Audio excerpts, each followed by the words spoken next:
Hello, hello. Welcome to the Girl, You're a Goddess podcast, the sacred space where divine feminine energy meets radiant living. I'm Hilary Burton, a licensed therapist, a feminine empowerment coach, and a professional dominatrix, here to guide you on a transformative journey of confidence, sensuality, and magnetic power. Whether you're manifesting your dream life, reigniting passion in your relationships, or simply seeking more joy and pleasure, this podcast is your guide to becoming the goddess you were meant to be. And today we have a very special guest. Meet Katie. She is a career coach, an astrologer, and the founder of The Empowered Paycheck. Katie helps spiritual, neurodivergent, and wildly talented women break free from toxic work patterns, land higher paying jobs, and reclaim their time, purpose, and paycheck. With a background in fashion PR, marketing, and motherhood, Katie's approach blends human design, astrology, nervous system wisdom, and no BS storytelling to help clients build careers that feel like home. Katie, thank you so much for joining today. Yeah, thanks for having me. I'm really excited. This is a conversation. I mean, this is an ongoing conversation, and so I'm just grateful to It have the is. It space to is. have Yeah. it. And when I saw what you were doing and the magic and the codes that you're using in your business and talking about femininity, I was like, she is the absolute perfect fit. So tell us a little bit how you got started, what you're doing, and currently what you do. Yeah, so I'm just incredibly passionate about hosting conversations, having I love that you said codes because it's just about like presence and vibration and being and hosting and holding over and over and over again. The pathway for remembering who we are as women, what our divine rights are, and what we have tangibly, tactically available to us in the 3D world. Like we all need having a career Yeah. is a sacred calling. It's a thing that we to do, but there's tangible roadblocks in our past and history in our bodies and in real life, like in capitalism, the world in front of us, the patriarchy, and being what I'm really passionate about is guiding women through those roadblocks, guiding them through obstacles to get to where they wanna go and to get them to have what they wanna have, and there's no one thing I can say about it. It's just an ongoing conversation. There's no one sound clip that I can really say that hits everybody exactly where they need to hear. It's just an ongoing essence. It's a devotion. It's a being, because we can talk about ambition and we can talk about trauma and we can talk about money and we can talk about no money. Like we can just Yeah. all of it. So I got started early on, pretty early on in my career, my first real big girl job right out fresh out of college. I was working with a highly traumatized population. Mhm. I was working in the mental health sphere. I was working under a Okay. psychiatric nurse practitioner and I was helping her with all sorts of things that she needed, clinical, administrative. And it was the stepping stone to the career that I wanted, which I wanted to go back to medical school to be Well, a psychiatrist myself. And I was able to feel how yeah. traumatized the world is, how like, how we're all I just felt so strongly that we're all pushing through something that we don't know how to push through, which is, like, these steps that keep us separated, and I I I felt my body break down. Like, it just felt like my body was telling me something that I Yeah. wasn't ready to hear, and I wanted to go back to school to heal others, but then I realized I had to really heal myself, and it was very traumatizing. And so that kinda I think that's so started a lot of important, this. though, that you took the time to listen to your body in that. And when everything is pushing us to go to school, get the career, get the degree, all of that, and really forcing us down that masculine road to stop and listen to your intuition, like that was a huge, like you had two roads to go, and that was a huge split. But you were listening to your intuition with that, and that's huge. Yeah, yeah, yeah, and I realized that for the first time in my life, I had to Mm. listen to the inside, whereas, like, my whole life, I was listening to the outside, like, these external signals. I was raised very religious. I was raised to believe in a God who will speak through men because I was raised in a Mormon religion, and Mormon religions teach that men can hold what's called a patriarchal blessing, meaning if a man wants to speak if a God wants to speak to me, he will do so through a man. And so, like, my father will tell me, "Hey, Katie, I heard in prayer that God wants you to do XYZ, or my bishop, or like some elder in my church will tell me, and it's always through a man who holds the patriarchal blessing. So I grew Yeah. up being very trusting of men, and also marriage is a huge deal in the Mormon church. Like you're taught to get married Yeah. as early as possible, and that's they teach you how to be a good wife, how to be a good mom, and there I was at age how old was I? 20, 21, 22, and I was post this incredibly traumatic Okay. breakup that I had not processed, and post just having gotten married to my now husband, and there was a lot going on the inside and a lot going on the outside, and I kept feeling on the inside, I was sitting there at my desk. This was the first time that I had, like, stillness in my life because college was hectic, high school was hectic. Before this job, I was a server and I was also a Super barista, so, busy. like, work was always Yeah. on your feet, go, go, go, go, go. Yeah, and so this was the first time in my life that I was, like, sitting for 8 hours a day, like, just with a list of duties to Yeah. do before I left at 6 o'clock, and I felt on the inside this, like, loud, like, "This isn't Wow. right, you need Wow. to be anywhere but here." Like, like, my body physically wanted me to get up and walk out, but I was like, "No, Mhm. no, no, like, stay here." And now I feel like in 2025, like, listening to your body is so much more of a common conversation, but this was Yeah. 2017, and that was, like, a thing. It was like, you do what you're told, you girl bossed your way through it and try to lose weight, by the way. Um, that was all the Oh my conversations gosh. that we had at the That time, is so true though. and or, like, there was a lot of yeah, there's a lot of uncertainty about what was gonna go on in the world, so it was like, do the practical thing, like, get a good job, and my insides were like I remember this message that repeated in my head over and over again was, "You just have to Wow. trust that there's something else." Like, you want you lose your job, like, you lose everything, quote, Yes. unquote, that's what we're all afraid of is losing everything, you Yes. just have to do something else, and so 10 years later, like, I'm on the Mm. other side of a lot of that drama, and I can just I can speak from experience, I can speak from results that my Yes. clients have gotten, results that I've gotten, like, actual tangible Yeah. studies that I've done. It's gonna be okay, and Yeah. ask for support. That's huge. And to have that knowing in your body that, and even if I lose all of this right now, it's okay because what's meant for me is even better. And it's so hard to trust in that though, to be able to let go of what you're currently holding on to and like gripping, when everything in you is telling you not to go that route. So that's incredible. I am very curious Yeah. coming from the religious background and being in that mindset when you got married. How has your dynamic changed, like in your marriage? If you don't mind sharing, just because you're in a much different mind frame right now, you're in different energetics and you're empowered in your feminine. So, what does that look like now? Yeah, it's a really good question because I was raised in a very patriarchal religion, had a pretty traumatic high Yeah. school relationship. My ex oh, so I had 2 Okay. serious relationships in high school, and they both look back on them. Like, I hope that my child at that age Mm, never gets in a relationship yeah. that serious and that young. We were talking about getting married, we were talking about our birth plans, like, because I was raised and I was Yes. Yeah. groomed my whole life to be a wife, and so there I am at 15 years old with my first boyfriend being like, "What do you think I should do when I'm pregnant? Like, what is your" like, putting Yes. so much trust in them, and the first relationship became emotionally Mm, abusive very quickly, and then we actually ended up breaking up. He dumped me because I was raped at a party, and he said that I cheated on him, and so he dumped me. And having in oh my retrospect, like, gosh, yes, like, girl. horrifying, terrible.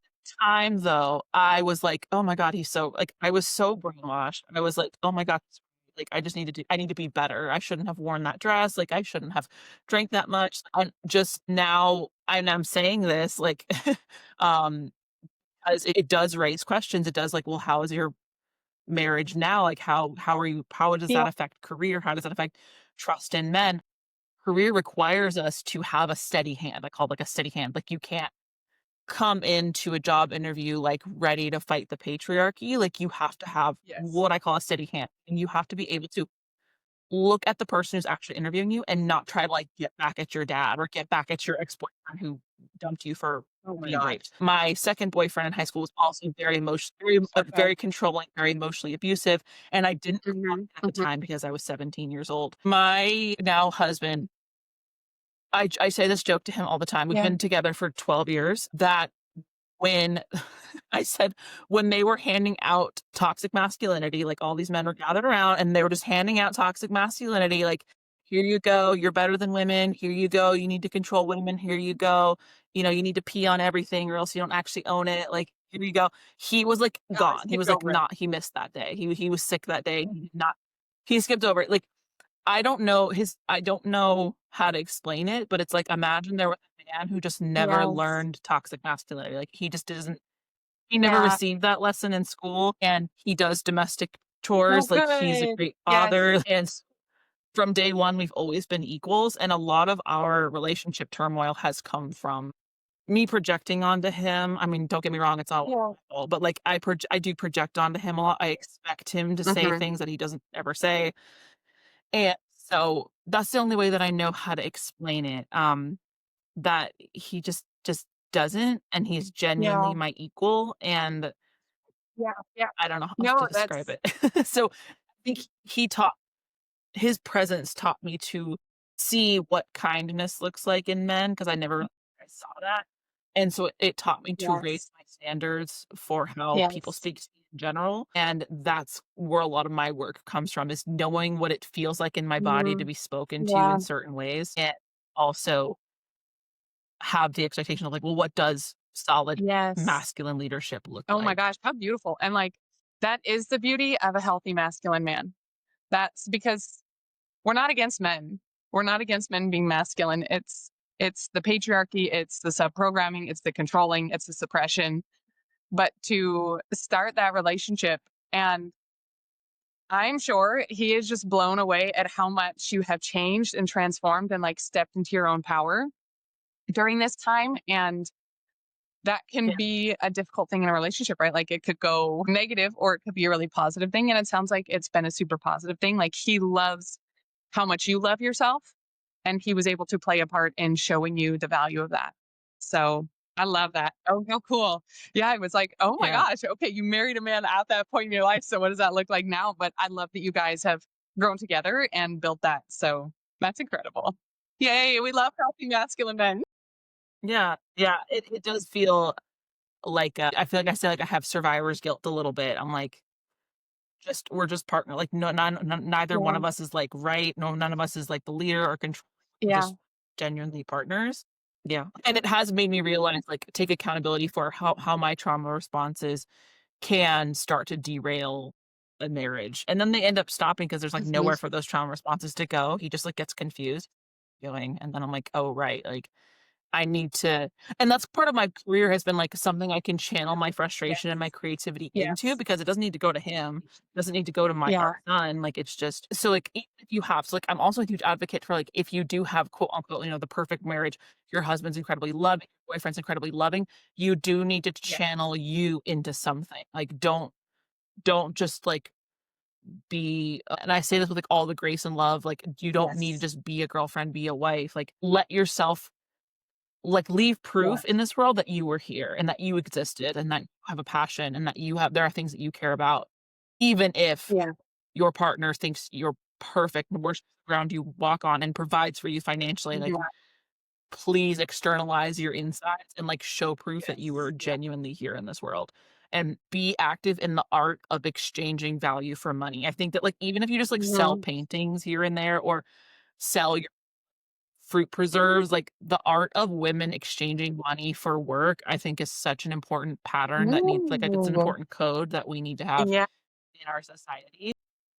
Yeah, like, I have Yeah. a lot of feelings about, like, when to ask for money, when to not ask like, I have a lot of thoughts, but, like, I think in general, like, if you are a woman and you Yeah. have a talent, like, you need to Yeah. be exchanging money, Let's wearing your okay. lifestyle.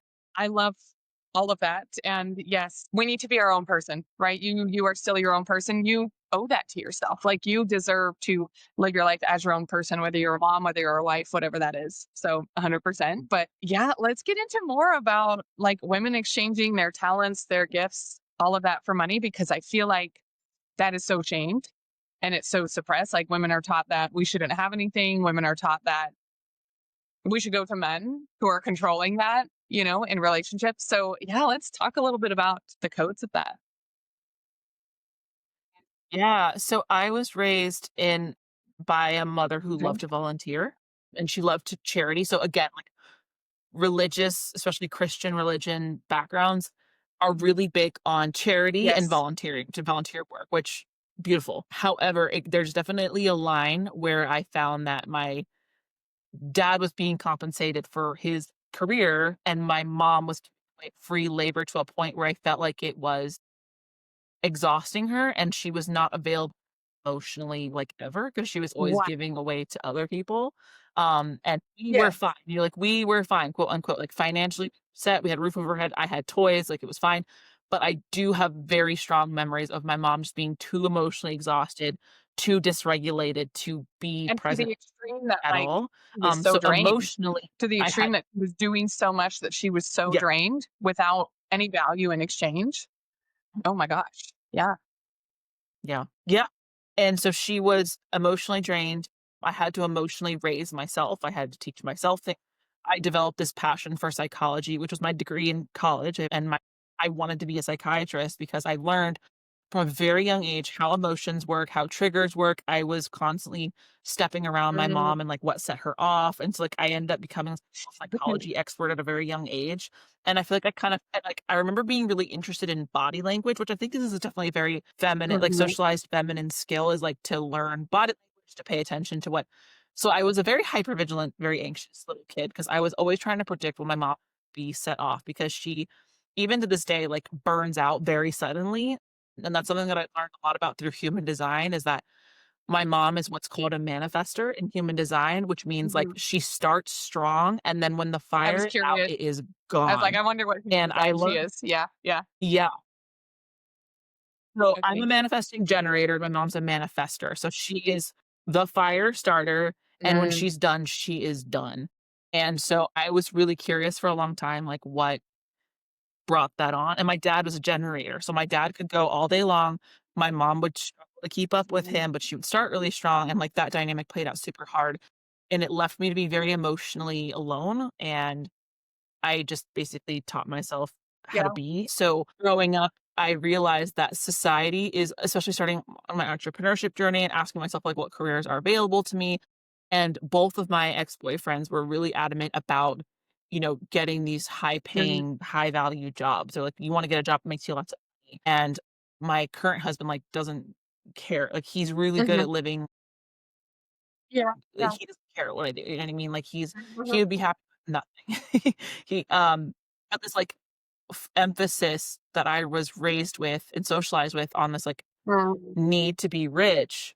I realized my skills and talents and passions would never Mm. lead me to be rich. Like, I'm gonna be poor for the rest of my life because my mom also being raised with not being paid for her labor meant that we didn't really have any money, and I mean, my mom worked so hard and we didn't have a lot of Okay. money. I had 6 siblings, so my mom couldn't show me she loved me Mhm. through emotion. She also couldn't show me she loved me through buying things, like, like, my parents were big on experiences, like, getting us experiences, but on, like, toys, like, video games, like, I just never my parents Mhm. never really got me Barbies, like, I never really Yeah. had what was cool or trending at the time. And so as an adult, I was like, "Well, I'm going to." It's a whole loop. It's like you gotta be really careful about, like, yes, I believe that women should make tons of money, and to get themselves out, you Yes. need money, you need capital to get Yes. out and towards what you want. And then there comes a time where I call it frugal Aphrodite, where you have to learn how to get out of Mhm. the spiral of needing and obsessing over money, like Chris said. So, like, if you're Yeah. in your trauma responses and you're in a bad Mhm. situation, you need money and you need build the mystic Yeah. moneymaker muscle, as I call it, which is the uncomfortable exchange of charging for your gifts and Mhm. services Mhm. and holding the line. Shut up. Wait for Yes. them to say, And we all here you need go. we all need more of that. We don't need to justify it, you don't need to explain it, you don't need to go on this long rant about why what you do is valuable. Here's what I offer. Here's the exchange. It's hard. If it's for you, great. If it's not, great. And trusting in that. But and No. we need the money to get the freedom from relying on men, the freedom from the current situation we're in. Like we need to be able to have that at some point where you can be like, okay, now I can breathe. Now I feel safe. What are we doing now? You know? So, okay. Continue, continue. Yeah, yeah. So I think I'm again huge advocate for asking for raises, asking for promotions, and then there comes a time, which is kind of like where I'm at right now, where you ask yourself like, what, like, so much money, so that what? Like, because I do think that Mhm. consumerism can have its hooks on women and be like, "Great, you got all this money, girl boss, like, now spend it on all these creams and procedures and bigger houses and bigger things," and, like, I have fallen into that trap personally because, like I just said, my Yeah. mom never bought me fancy things. I remember feeling really embarrassed about the way that my hair looked, and I'm like, "Mom, I need money to fix my Mm, hair," and she's like, "No," and but also my mom would get surgery, like plastic surgery or beauty treatments, but then be dishonest about them, which I'm like, if mm, she had just been open to me about the fact that she got like yeah, augmentations and lifts and like all that kind of stuff, I feel like I would be a little less confused. But I mean, for the record, I have a very yeah, good relationship with my mother now, and I've told her packed a lot of this, and at a certain point, I can't put it on her. I just have to work. yeah, You just have to build the life that you wanna see rather than constantly putting everything on one person. That's just, like, way too much for one yeah, person to take on.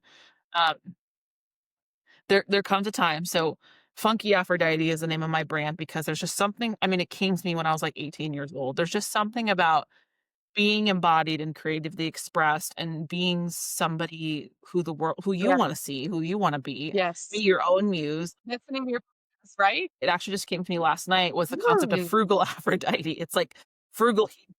This is something that I embody, like, this is my life. Like, I co-bought a house with my husband's sister. We share everything, like a yeah, delicious, pleasurable kind of way. Like, I'm big on thrifting, big on making my own everything DIY because for a long time, I was like, "Well, it's because I'm strapped for yeah, cash, so I need to, like, make it myself." But now I'm just like, it's because it's, mm, like, fun and delicious, like, revolution. Like, it puts power back into people, and sometimes, you need to make money, but sometimes money can make situations really weird, and it's okay just to trade stuff if it's within people, and so it's one of the mystic moneymaker muscles is, like, knowing who to ask for money for mhm, and hold the line would be like, "Hey, it yeah, doesn't have to be tit for tat, like, let's share and build community," and that's something that motherhood really, right, like, forced me to surrender to, is, like, letting the village in, letting people help you, because you yeah, can, like, hire a nanny or, like or hire house cleaning services, which I believe is beautiful and, like, worth the money, but when I was working in corporate, I was, like, the highest paid and most unhappy I've ever been, and a lot of that was because I was paying for anything, like, the obsession with money was everything to me. I mm, wasn't even thinking about people anymore, but now that I have less money than I used to, I feel like I'm thinking about people more and who can I form mm, stronger relationships with, and a lot of Aphrodite work. Aphrodite was yeah, the goddess of love and beauty, and a lot of that mhm, is relationships, like, really huge career builders, actually having yes, empathy for others, caring yeah, for others, taking care of them, lowering your ego and heightening your pleasure when it comes to thrifting things or what I love about thrifting things or, like, yard selling things or, using your neighborhood's buy nothing or whatever, is that it lowers your options because you're mm, not going to the store and having a million options, and that increases, like, the hedonism of it. It's like, "This is my only option. It's so mm, mhm. delicious and delightful," and, like, I mean, I definitely go on, like, the luxury tangent, like, women need luxury, we need money, we need support, and then also we need frugality and appreciation, and I can see how one would be considered offensive and unintuitive to the other, but you gotta have both, You and you know, gotta and I know feel when to like have which. that's definitely true, and that's something we see, right? Because you will see these women who are making millions, and then there's something that they really enjoy doing for themselves, or they really like this specific car, and people are like, "Why are you still driving that car? You have all the money in the world," you know? And so there are definitely those instances of that, but I love the perspective on that because I feel just like you said, I feel like people think it's either one path or the other, and so many of us are in both, and that's really valuable, and it's valuable to be able to create your dream life either way. Like, everyone's own dream life looks different. Like, we all have a different vision for that, and so not thinking that it has to look like I buy the top-notch everything, I have all the money in the world, I take these, crazy vacations, and thinking that there's something less than about not doing that. So, I like the perspective of balancing those out, and, Mhm. I mean, it's funny because something I really don't enj I don't enjoy cooking at all. And so I love to order a meal Yeah. service for that because that's something that just like drains me and I strongly dislike it. But I'm thinking about like other things that I like to do for myself, that most people would hire something out or like, why do you do that? And I was like, well, I enjoy it. I actually like that. So yeah, I think it's very valuable. Yeah.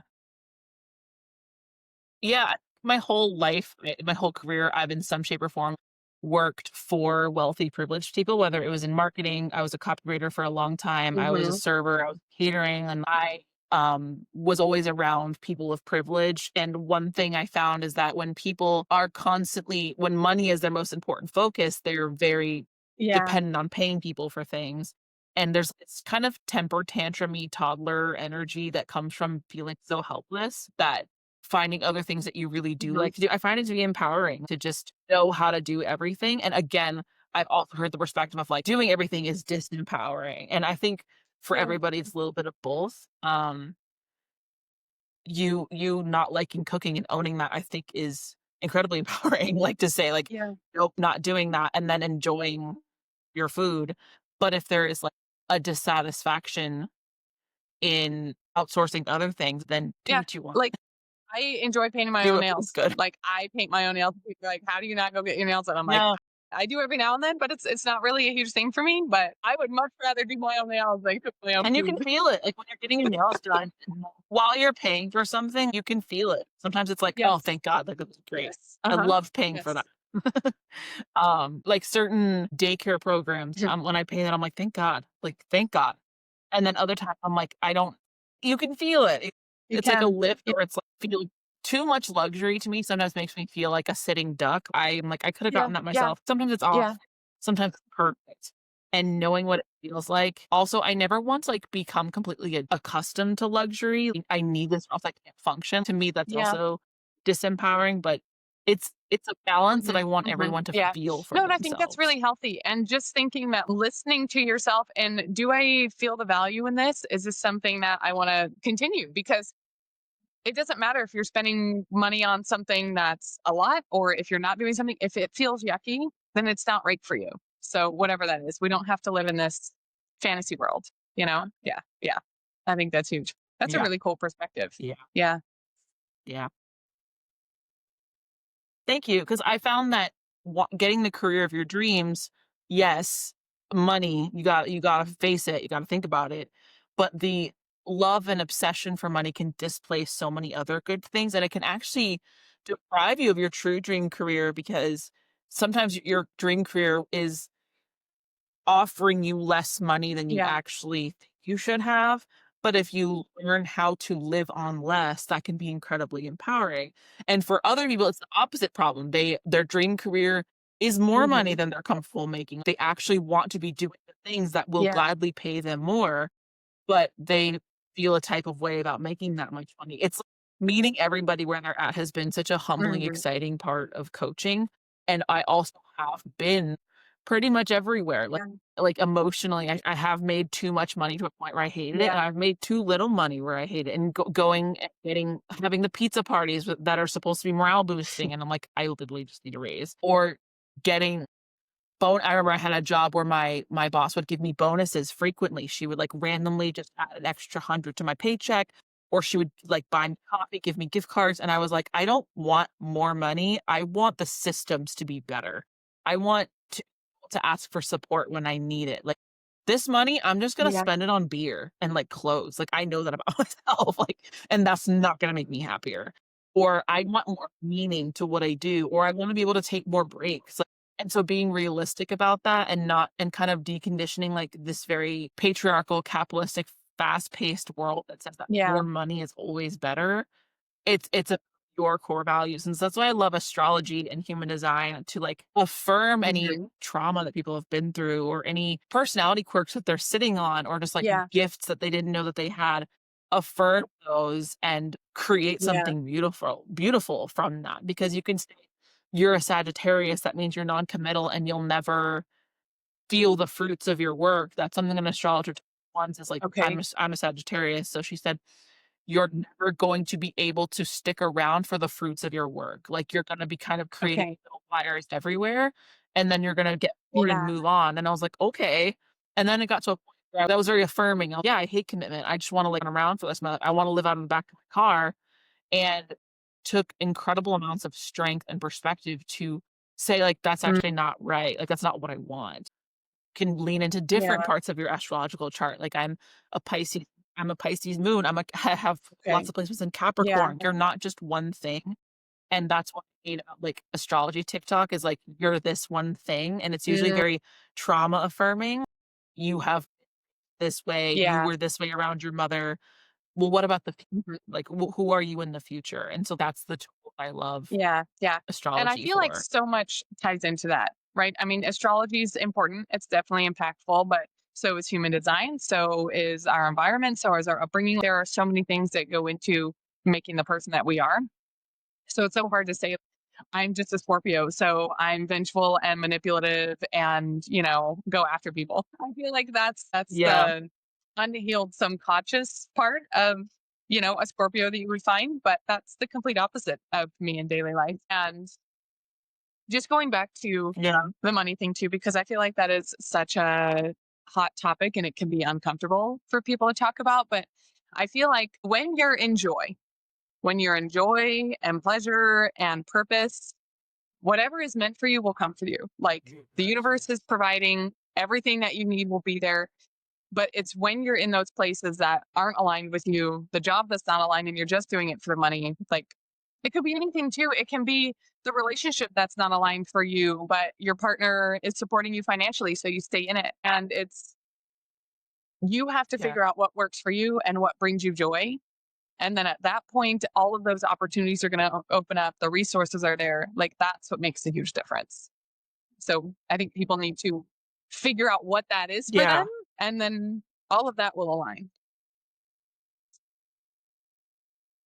Yeah, yeah. I feel like yeah, being in a situation for money out of alignment, you are I think of it this way, like you are sitting somewhere, you're there and you're repelling. I think of it as like you are sitting here to make the money and that's somewhere Yeah. where you're not somewhere else. Sounds silly, but you're sitting at a desk where you're making good money, but you hate it. That desk seat could be someone else's life changer. And it's Someone else could taking really benefit. you out of the place that you're meant to be because you're there. You're not where you're meant to Mhm. be. Yeah. And neither is the person that's supposed to be there. And Yeah. it's the whole domino effect. Yeah. Thinking about it like that, you just have to Yeah. trust that there's something else. There's another Yes. chair that's Yeah. even cooler for you. So let's talk a little bit about Yeah. balancing feminine and masculine energies in the business world, in careers, in money making. What does that look like? I have definitely been on both Hmm. extremes for sure. It's a thing that you feel and you reflect and refine on. So I believe everybody has their own unique mix of masculine and feminine that they feel best and most productive and comfortable and trusting at. So when I say trusting, because I mean I feel more comfortable with feminine dominant. I like to have a loose schedule. I don't like my days planned. I like Yeah. to be spontaneous. I do need a little scooch more masculine though in order to really Yeah. progress on certain things. So a scooch more masculine than I want is where I'm in Yeah. the trusting zone. Does that make sense? So my vacations, I really Mhm. prefer an open-ended vacation. I like to go somewhere and everything is Totally. whimsical the whole time. I don't like planning. It's kind of like turning up the torque on your spin bike. I don't know if you're a spinner, but something about turning up the torque, adding Yes. resistance to your workout is how I think of adding the masculine energy. Effort is building towards something when there's more masculine in your day, when there's a little more structure. But then also feminine means something when I'm in my feminine, I know that something Yes. random could just come and find me. Like I'm gonna get a crazy idea in a way my Yeah. husband's like, how did you do that? I was allowed to be in my feminine. And when I'm in a very Mhm. masculine structured environment, I it kills my creativity, it kills my curiosity, it kills my inspiration because I know that Mhm. nothing is gonna find me in this environment. If I'm doing one thing over and over again, I'm doing exactly this and I'm not creating more meaning of that. So everybody has their own unique balance that they can feel. I know for some people too much whimsy, too much feminine is devastating and they hate it. But a little bit of torque, Yeah. like a little bit out of your comfort zone, I think you get Yeah. out of any rut that you're in. So if you feel like you're in a rut and you're comfortable, Mhm. turn up the torque on Yeah. either one of those and, like, actually feel the road that you're on is the best analogy that I can think of it. For me, I know that there's certain career paths that will be Mhm. pull Uh-huh. on my nervous system no matter what. Yeah. No amount of therapy, no amount of tapping, EFT, wholesome diets, nothing can make me thrive in an incredibly masculine career. I almost went into the military because I wanted someone to pay Wow. for my medical school. I wanted to be I wanted to be a psychiatrist. So I almost went into the military, and I know that it would have been fine, like, I mean, you can make your way through you can kinda force I'm not gonna sit here and say, like, I would have failed or I would have struggled, like, yeah, but I think that I would have paid a Sure. heavy price on my health or on my Yeah. other gifts that I Yeah. could have provided the world. I also think a lot about, like, balancing my masculine and feminine has also given me a huge Mm. appreciation for my time because 'cause I'm like, I don't see feminine as a Yeah. waste of time. I just need a day to decompress, maybe pick some flowers, maybe cook something, maybe dance, maybe just now. I do not see that as a waste of time. I'm so protective of Mhm. my That's so whimsical healing, time. though. That's so healing, and we get so disconnected from the Mhm, play, right? Just being in that play energy, and I feel like when I'm in that energy, that's when all of the opportunities come up, like, that's when, like you said, the crazy ideas come in. Like, it was Sunday mhm. last week. Yeah. I had work to do. I needed to edit some podcasts, like, I needed to make content, but I was like, I really just feel like going out to lunch. I had the best salad of my life. I met someone incredible at the bar, and we were talking, and we had this great conversation, and she's in feminine energetics too, and so we're talking about business, and this huge opportunity came up because I didn't sit in what I didn't feel was aligned to all the masculine work for the day, and I was like, "I just need a break, and I'm going to go play for a little bit." Yeah, yeah, that's when Yeah. some of those incredible opportunities come up, so I love it. It's needed. That's how it works because there is something Mhm. bigger to Yeah. surrender to here because it is I do feel like I'm probably 60-70% feminine. That's how I operate most of the time. I as a manifesting generator too, like, I need Mhm. permission to not finish things often. I need to just back and follow follow the dopamine, follow the sacral yes, and, like, it always ends up working out, and I say unfortunately because it means, like, I have to hold the line and people look at me weird and they're like, "What do you mean? Like, you're doing this in a weird way. Sorry, but you just have to let Yeah, me cook. Like, you just have to trust me on this." Like, and my husband knows at this yeah, point, like, yeah. "Okay, It might this is not what we're look doing." logical, but Yeah, there's a plan for this, and it's not that it's all set out, but I know that this is in my best interest, and this is aligning me to where I need to be, so it's just yeah, it's that inner knowing. Yeah. Uh, yeah, yeah. It's uncomfortable. It's uncomfortable for everybody. I don't wanna be another lady on a podcast being like, "Just listen to your feminine," but it's weird and it's hard. That is how it Yeah. works, and it's Well, very and I think we beautiful. need to say it too, because life isn't always flowy and easy and breezy, but we need to give women permission to step into your feminine, to go take a day and pamper yourself and relax and decompress your nervous system. Like that's very important. So I think women need to know, like, you have permission to go do that. So yeah, I love that. Okay. Absolutely. Can you talk to us a little bit about, I don't know if I want to say it right, the Venusian codes in your Oh, yes. reducing career Yes. codes? I'm super interested in how the goddess energy is tying into that, the Venus energy, right? Like, talk to us a little bit about that. Yeah, so a lot of it is we started Okay. really tapping into that already. Like, a lot of it is that no matter where you are, you have the power to stop a Mm, trauma response in its tracks and replace it with pleasure, like okay. replace it with feeling good.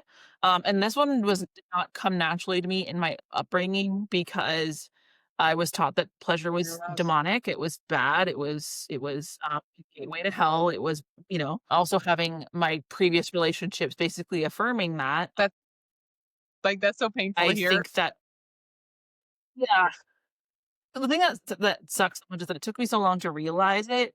So my memory of both of those relationships was like, well, I just wasn't good enough. Like, we broke up 'cause that was what they needed, but it was like, man, like someone's dusty son told me that I wasn't good enough for a long time, and it took me like 6 years of being Yes. married to the man I'm currently married to Yeah. realize, like, wait a second, like, also thinking that I am Mhm. currently raising a boy, and I'm like, oh, I don't want that.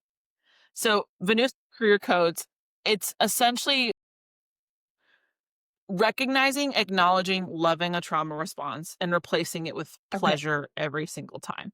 Letting things feel good. Even I remember, okay, so there's this one time in my corporate career where things really hurt. Like it hurt. Being there hurt. I don't even know how else to explain it. It just hurt. And there was a time before I decided that it was time to go. There was a time where I let myself admit that it felt really good to hurt.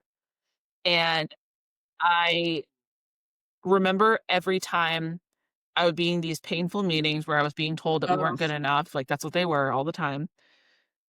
I would let myself space out in these meetings and because at first I'm like, "No, stay focused, stay focused." And then it came a time where I was like, "You don't need to hear this, Katie. Like, you don't need to hear for the 100th time that you're not doing good enough, you're not fast. Like, yeah. let your mind wander. Trust that." I'm like, "Well, what if I miss something important? What if I'm missing a crucial detail that Just send someone's an gonna ask me email. later? It's gonna be so embarrassing." And I'm like, "Trust, just trust that you'll know. You'll just know." Like, I don't know, sometimes women just have a way of just knowing.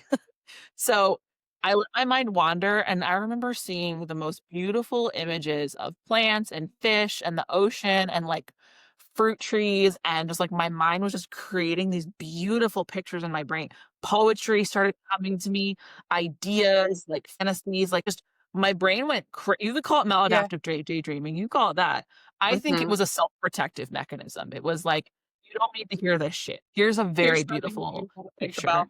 And whenever my yeah, and Sunday scaries, every time I get the Sunday scaries, instead, I would just hear music, classical music would play in my head, or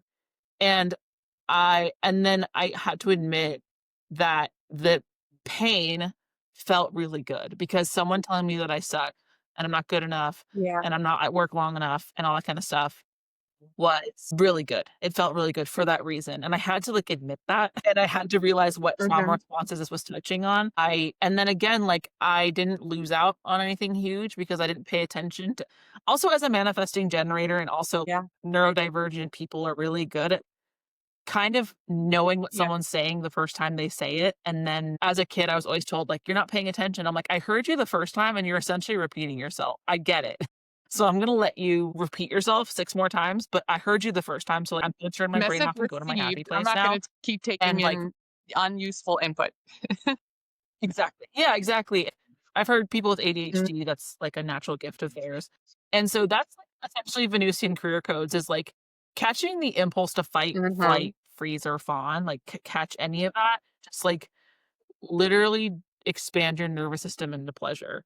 And I that bought me some time in my career enough to, like, save up a little bit more money before quitting because I know my biggest response is to run away. I love to run away. I love to quit.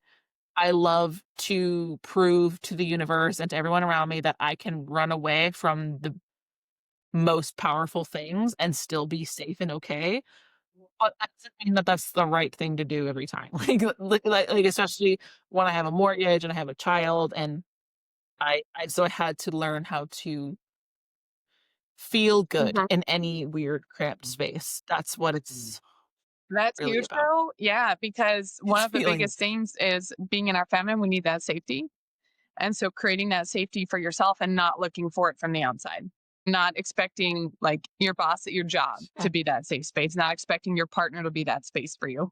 Like we have to create that for ourselves and then we can tailor things in our life to be safe spaces, right? Well, this doesn't fit anymore and that doesn't align and I don't like the feeling of this, but initially being the first one to create that space for yourself is huge.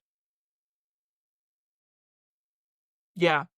And that's what it looks like maladaptive daydreaming or weird things that are I'm being weird, and I'm like, "You're probably being really safe and really Yeah. pleasurable and enjoying something." The whole thing that I was saying about frugal hedonism, like, sometimes spending money buying things is a sign of social signaling. It's a way to signal to other Yeah. people Yeah. that you're fashionable, that you're cool, that you're safe, Hmm.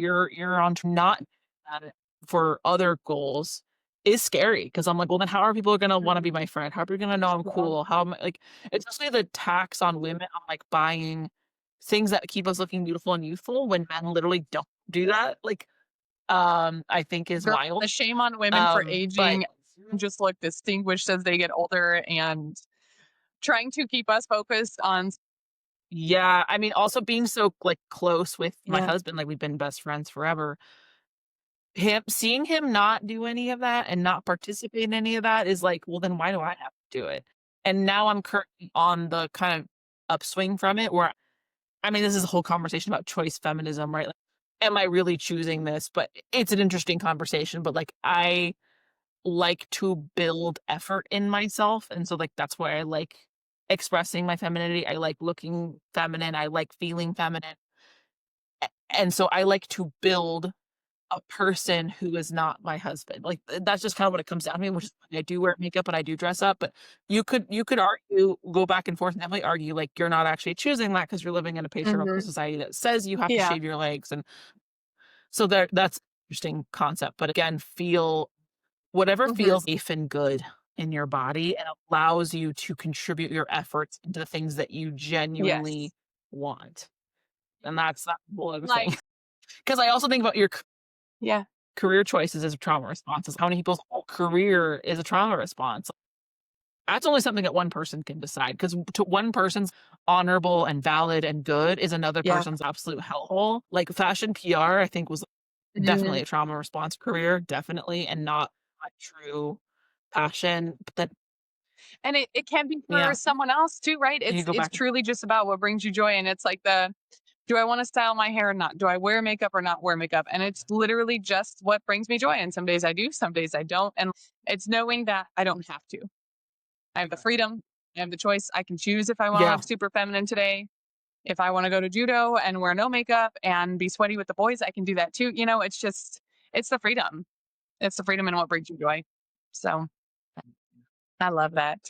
yeah, and it being as simple as that. Sometimes I overthink things that give me joy, and I'm like, no, it just feels good. Yeah, I overthought martial arts for a while, right? And I was like, does that make me super masculine? Can I still be feminine? And I wear a hot pink gi when I'm in jujitsu now because what? And who said Well, it can't be fun? It doesn't have to be manly and gross and serious. It can be fun. Yeah, yeah, yeah, it's a good that's time. cool. All right, Katie, this has been such an incredible conversation today. I so appreciate your insight and your value. I feel like there were so many different perspectives that we shared during this episode. So thank you. Thank you for that. Yeah. Thank you for the good questions and thanks for just it's a lot of little conversations for the rest of your life. Like it's lifelong work. So thanks for letting me Yeah, create one of them with you. So I appreciate it, absolutely. And Hillary. then do Thank you you. want to tell our listeners where they can find you? Anything new that you have coming out?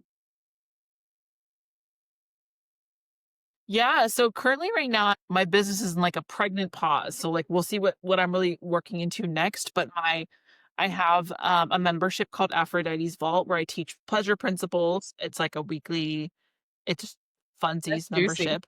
Um and Yeah, and so Instagram and TikTok are, like, my favorite places just Okay. to hang out Yeah. and see what I'm up to and ask questions. I love questions. I answer Okay. DMs. Awesome. I love Yeah, that.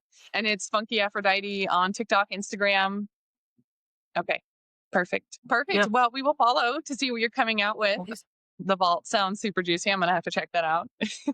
cool.